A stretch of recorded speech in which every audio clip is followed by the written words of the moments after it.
Hello guys, so ito magluluto na tayo ngayon ng corned beef. At syempre, Delimondo yan, kaya napakasarap na ito.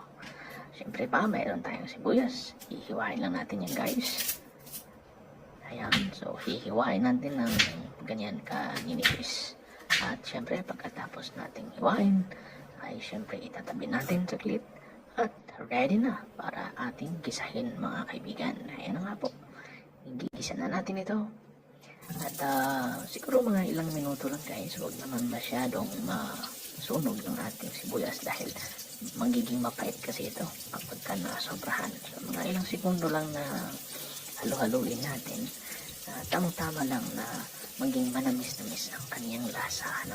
Kasi pag hindi naman siya naging luto, maanghang konti itong ating sibuyas. Lalo na ito ay pula na sibuyas. So nilagay na natin ang ating corned beef. Ayan na, halu-haluin lang natin ng konti at pagkatapos nyan, eto na, ilalagay na natin sa ating mainit na kanin guys. Napakasarap nito. Ayan, kita nyo naman. Oo, shiny pa yan guys. Napakalinamnam nito guys. Ayan o.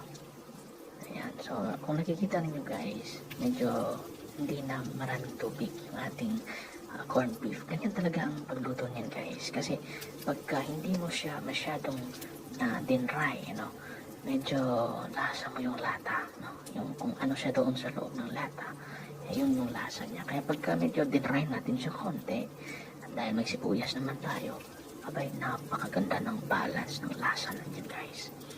So ayan, kunin ko lang ito at kakain na tayo mamaya guys. Ayan, so shout out pala sa mga magkakain pala ngayon. Ito po ang ating ulam, medyo malayo pa kasi ang katapusan ng buwan kaya wala pa tayong sweldo. Ito muna. Ayan, so napakasarap guys. Guys, makikisuyo lang ako pag like itong ating video at paki-subscribe na rin guys.